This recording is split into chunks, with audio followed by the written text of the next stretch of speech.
The longest joke I ever told. My name is Wade Wilson. Yeah, I know.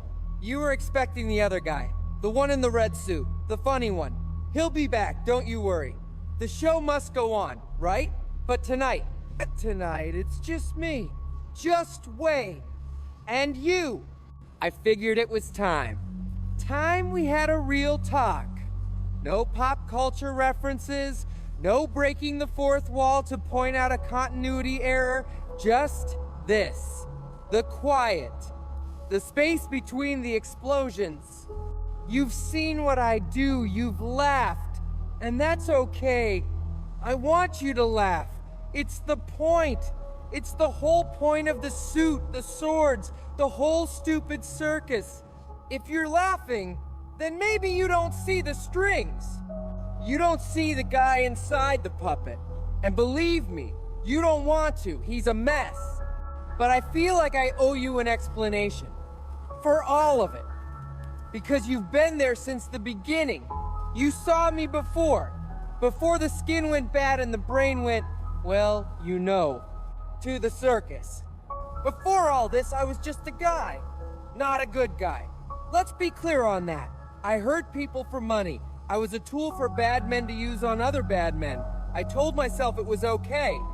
They were all bad guys, right? A circle of bad. But that was a lie. It was a story I told myself so I could sleep at night. I was a monster. A small one, but a monster all the same. I knew what I was. I was fine with it. And then I met her. You know who I'm talking about, Vanessa. She wasn't a good person either. She was broken in all the same places I was. And when we found each other, it was like two jagged pieces of a broken plate finally clicking together. We fit. For the first time in my life, I felt a hole. The noise in my head went quiet. The world made sense. It was just her. Her smile, her laugh, the way she saw the monster and wasn't afraid. She saved me. She didn't try to. She just did. By existing. By loving me. And I thought, this is it. This is the end of the story. Wade Wilson, world-class jerk, finds a girl, falls in love, and they live happily ever after. The credits roll. The end. But life isn't a movie. Not even for the guy who knows he's in one. Cancer. It's a small word for such a big thing. It's a thief. It snuck into my house, into my body, and started stealing my future. Our future. And I was so scared, not of dying. I'd look death in the face 100 times. I was scared of leaving her. I was terrified of her having to watch me fade away, piece by piece, until I was nothing but a memory. A sad story she'd tell one day. I couldn't let that happen.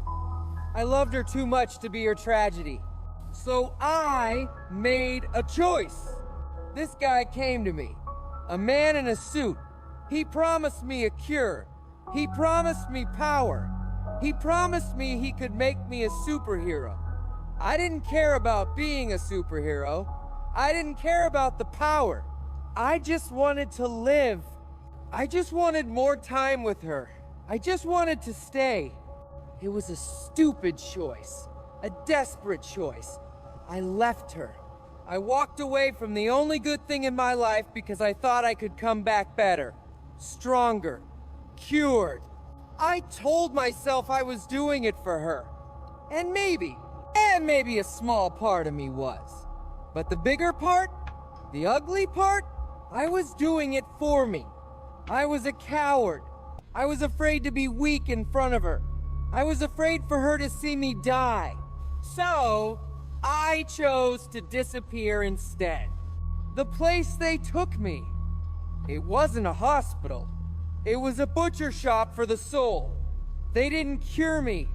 They weaponized my sickness. They fed my cancer until it was in every cell of my body. And then they tortured me until my body learned to fight it, to heal from it.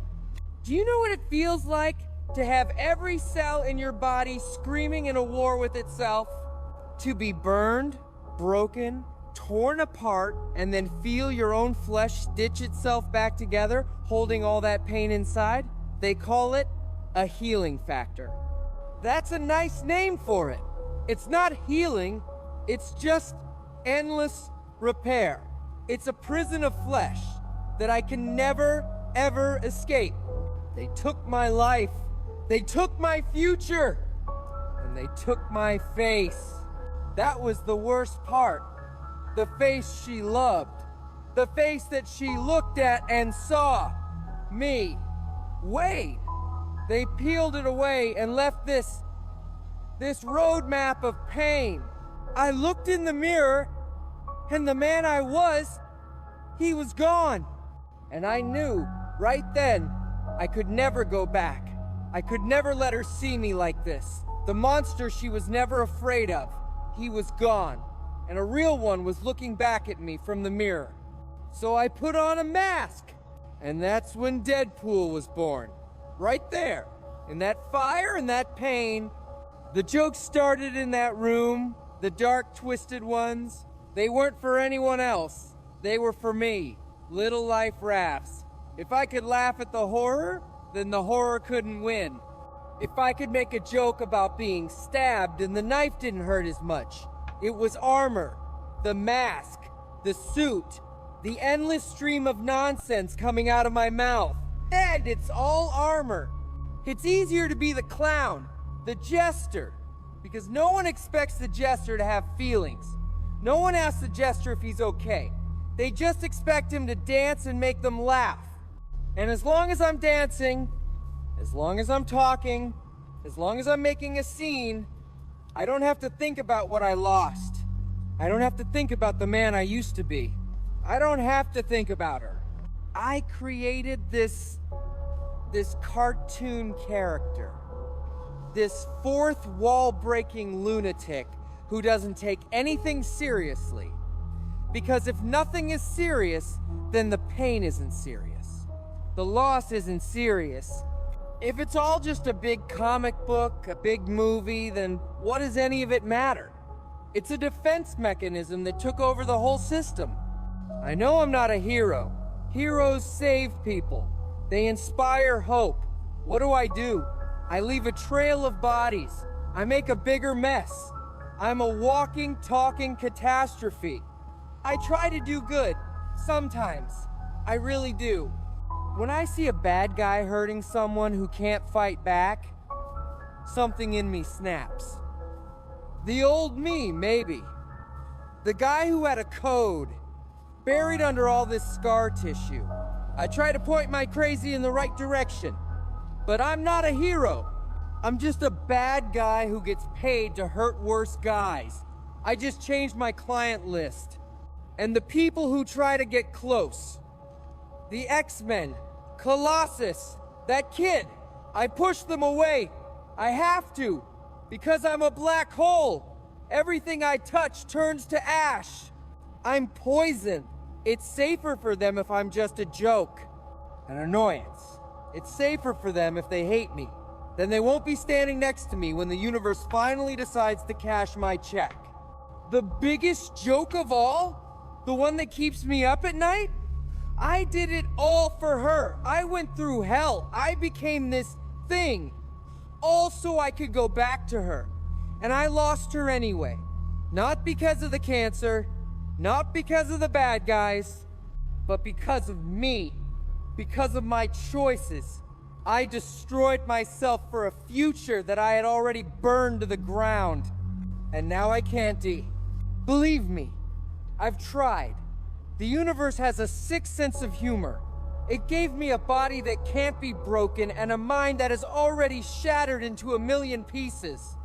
It gave me immortality in a life that I don't want to live. It's the punchline to the longest, saddest joke ever told, and I have to just keep on laughing. So what's the point, right? Why get up every day? Why put on the suit? I don't know. Maybe there is no grand plan. No point. Maybe all there is is the next 5 minutes, the next bad guy to punch, the next chimichanga to eat, the next joke to tell you, my silent friend on the other side of the screen. Maybe the point isn't to find happiness. Maybe it's just to endure, to get back up every single time you're knocked down. And God knows I am good at getting back up. It's the only thing I know how to do. I get up, I put on the mask, and I turn the volume up to 11 so I can't hear myself screaming. I just wanted you to know who was under here, who you were really laughing at. It's not a superhero, it's not a merc with a mouth. It's just a guy who loved a girl so much he broke the world and himself trying to keep her, and failed. The show's about to start again. I can feel it. The quiet is ending. Someone's gonna kick down the door. There'll be guns, there'll be quips, it'll be a whole thing. He'll be back. The funny man. But just for a second, thank you for listening to me. The joke isn't funny anymore, not from in here. But it's the only one I know how to tell. My name is Wade Wilson, and I'm so tired.